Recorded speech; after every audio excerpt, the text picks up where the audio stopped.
Good morning, all of you. BSc Part Second, Paper Third, Physical Chemistry के chapter electrochemistry second की आज हम study करेंगे। सबसे पहले हम बात करते हैं कि इलेक्ट्रोकेमिकल सेल या विद्युत रासायनिक सेल कहते किसे हैं।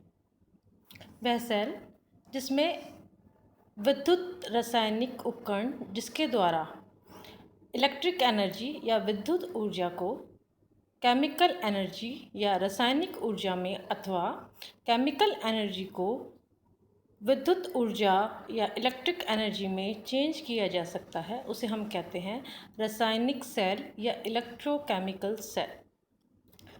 टू टाइप के इलेक्ट्रोकेमिकल सेल होते हैं। फर्स्ट होता है इलेक्ट्रोलाइटिक सेल्स या जिसे हम कहते हैं विद्युत अपघटनीय सेल। वे सेल जिसमें इलेक्ट्रिक एनर्जी को केमिकल एनर्जी के में चेंज किया जाता है अथवा इलेक्ट्रिक एनर्जी द्वारा केमिकल रिएक्शन की जाती है, उसे हम कहते हैं विद्युत अपघटनीय सेल या इलेक्ट्रोलाइटिक सेल। फॉर एग्जाम्पल, जल का विद्युत विश्लेषण, धातुओं का विद्युत अपघटनीय परिष्करण एक्सेट्रा। सेकंड सेल है इलेक्ट्रोकेमिकल सेल या कहते हैं जिसे विद्युत रासायनिक सेल। वे सेल जिसमें केमिकल एनर्जी या रासायनिक ऊर्जा को विद्युत ऊर्जा या इलेक्ट्रिक एनर्जी में चेंज किया जाता है अथवा केमिकल रिएक्शन द्वारा विद्युत ऊर्जा उत्पन्न की जाती है, उसे हम कहते हैं विद्युत रासायनिक सेल या इलेक्ट्रोकेमिकल सेल। इसका एग्जाम्पल है गैल्वेनिक सेल या वोल्टाइक सेल।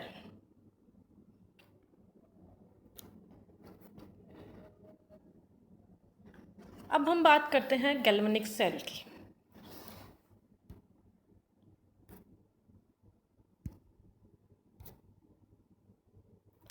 गैल्वेनिक सेल में दो कॉपर और जिंक दो रॉड होती हैं जिन्हें इलेक्ट्रोड के फॉर्म में मान लेते हैं। कॉपर रॉड कॉपर सल्फेट के सॉल्यूशन में डिप होती हैं और zinc rod zinc sulphate solution में डिप होती हैं। कॉपर कॉपर सल्फेट में और zinc rod zinc sulphate solution में होती है। पोरस पॉट अथवा सॉल्ट ब्रिज की सहायता से हम इन्हें अलग करते हैं। ये है पोरस और ये है सॉल्ट ब्रिज। इसकी सहायता से दोनों को अलग करते हैं, अतः आयन इनमें से गुजर सकते हैं।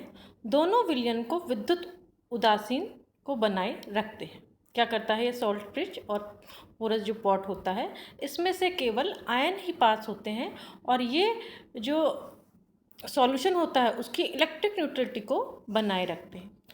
सॉल्ट ब्रिज को बनाने के लिए यू ट्यूब में स्ट्रॉन्ग इलेक्ट्रोलाइट Na2SO4 या KCl का एगर जेल में एक उदासीन पेस्ट बनाकर भर लेते हैं और दोनों सिरों पर रुई के डाट लगा के हम इसे पैक कर देते हैं। इस ट्यूब को उल्टा करके दोनों अर्थ सेलों में डाल देते हैं। जैसा कि आप यहाँ देख पा रहे हैं, ये सॉल्ट ब्रिज है और इस यहाँ हमने कोने में इसकी रुई लगा के हमने इसको बंद कर दिया और दोनों ये हाफ सेल में हमने इसको उल्टा करके इसको डिप कर दिया। जिंक व कॉपर इलेक्ट्रोड को वोल्टामीटर से जोड़कर सर्किट बनाते हैं। जब करंट फ्लो होता है तो वोल्टामीटर में डिफ्लेक्शन शो होता है।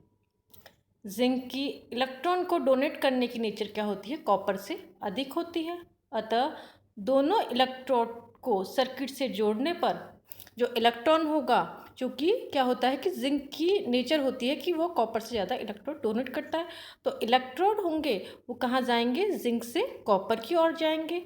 तो जब इलेक्ट्रॉन जिंक से कॉपर की ओर जाएंगे तो करंट कहाँ फ्लो होगा, करंट फ्लो होगा कॉपर से जिंक की ओर करंट फ्लो होगा। जिंक है डोनेट करा जिंक 2+ में, ऑक्सीडेशन कॉपर ने एक्सेप्ट किया 2 electron copper. Net reaction zinc plus copper plus 2, zinc plus 2 ion plus copper. Electrode पर होने वाली रिएक्शंस को इलेक्ट्रोड या हाफ सेल रिएक्शंस कहते हैं। जिस इलेक्ट्रोड पर ऑक्सीडेशन होता है उसे हम क्या कहते हैं? एनोड। और जिस पर रिडक्शन होता है उसे हम कहते हैं कैथोड। बच्चों ये हमने बात की गैल्वेनिक सेल की। नेक्स्ट हम बात करते हैं रिवर्सिबल सेल या उत्क्रमणीय सेल।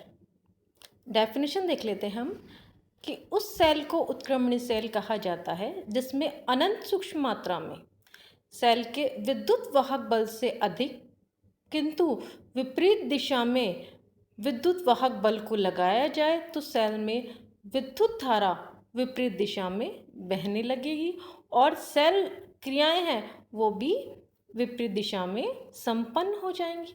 तो इसे हम कहते हैं रिवर्सिबल सेल या उत्क्रमणीय सेल। For example Daniell cell.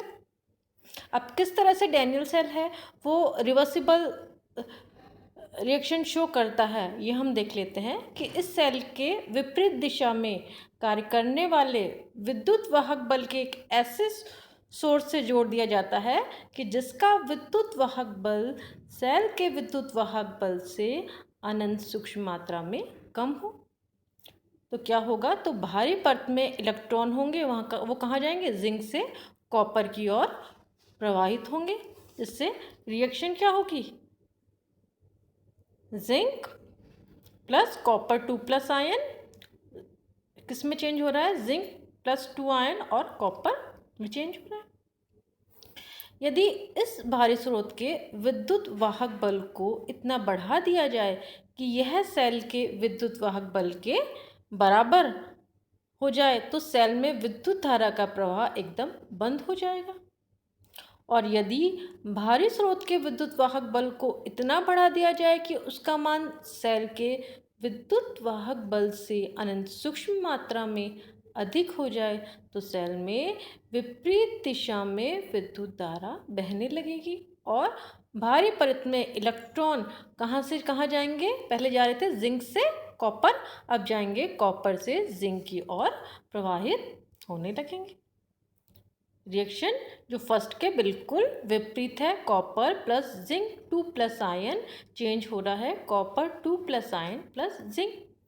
इस प्रकार एक उत्क्रमणीय सेल पर लगाए गए भारी विद्युत वाहक बल को विपरीत दिशा में सेल के विद्युत वाहक बल से अनंत सूक्ष्म मात्रा में बढ़ाने पर सेल में विद्युत धारा की दिशा तथा सेल की क्रियाएं विपरीत हो जाती हैं। इसे हम कहते हैं रिवर्सिबल या उत्क्रमणीय सेल। डैनियल सेल की रिएक्शन हो जाएगी copper plus zinc plus 2 ion change हो रहा है copper 2 plus ion plus zinc. Next बच्चों हम बात करते हैं अनुत्क्रमणीय सेल या इरिवर्सिबल सेल किसे कहते हैं। जैसा कि नाम से ही है इरिवर्सिबल यानी यहाँ जो रिएक्शन है वो अपोजिट नहीं होंगी। तो देख लेते हैं उस सेल को अनुत्क्रमणीय सेल कहा जाता है जिस पर यदि अनंत सूक्ष्म मात्रा में सेल के विद्युत वाहक बल से अधिक किंतु विपरीत दिशा में विद्युत वाहक बल लगाया जाए तो सेल में विद्युत धारा विपरीत दिशा में बहने लगेगी लेकिन सेल की क्रियाएं विपरीत नहीं होंगी। क्या कह रहा है कि लगाएं तो जो इलेक्ट्रिक करंट है वो तो विपरीत दिशा में बहने लगेगा लेकिन जो सेल की रिएक्शन होगी वो विपरीत नहीं होगी। इस पोजीशन में दूसरी नई सेल की क्रियाएं ही संपन्न हो जाएगी। एग्जाम्पल, यदि H2SO4 में कॉपर व जिंक के इलेक्ट्रोड लगा दिए जाए तो यह एक इरिवर्सिबल सेल या अनुत्क्रमणीय सेल बन जाएगा। कैसे बन जाएगा ये देखते हैं कि इस सेल के दोनों इलेक्ट्रोड को यदि एक वायर से जोड़ दिया जाए तो विद्युत पथ पूर्ण हो जाएगा और इलेक्ट्रिक करंट प्रवाहित होने लगेगी। इस सेल में जिंक घुलता जाएगा और कॉपर इलेक्ट्रोड पर H2 गैस फ्री होगी। Zinc plus 2H+ ion, zinc घुलता जा रहा है और इलेक्ट्रोड पर क्या हो रही है, H2 गैस फ्री हो रही है। अब इसी प्रक्रम में भारी परिपथ द्वारा इलेक्ट्रॉन का प्रवाह जिंक इलेक्ट्रोड से कॉपर की ओर होने लगेगा। यदि इस सेल पर विपरीत विद्युत वाहक बल लगा दिया जाए तो अनंत सूक्ष्म मात्रा में सेल के विद्युत वाहक बल से कम है तो विद्युत धारा उसी दिशा में बहती रहेगी। यदि यह बल अनंत सूक्ष्म मात्रा में भी सेल के विद्युत वाहक बल से अधिक हो जाए तो विद्युत धारा विपरीत दिशा में बहने लगेगी।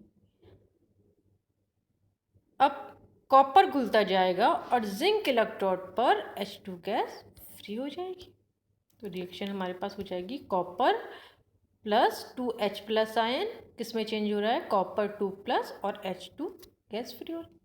अब रिएक्शन फोर्थ और रिएक्शन थर्ड विपरीत अभिक्रियाएं नहीं हैं, अर्थात विपरीत विद्युत वाहक बल लगाने से विद्युत धारा की दिशा तो विपरीत हो गई लेकिन रासायनिक अभिक्रिया विपरीत नहीं हुई। तो एक अनुत्क्रमणीय सेल पर लगाए गए भारी विद्युत वाहक बल को विपरीत दिशा में सेल के विद्युत वाहक बल से अनंत सूक्ष्म मात्रा में बढ़ाने पर सेल में विद्युत धारा की दिशा तो विपरीत हो जाती है लेकिन इलेक्ट्रोड पर होने वाली जो अभिक्रिया है वो विपरीत नहीं होती है। इसलिए इस सेल को अनुत्क्रमणीय सेल या रिवर्सिबल सेल कहते हैं। Thank you.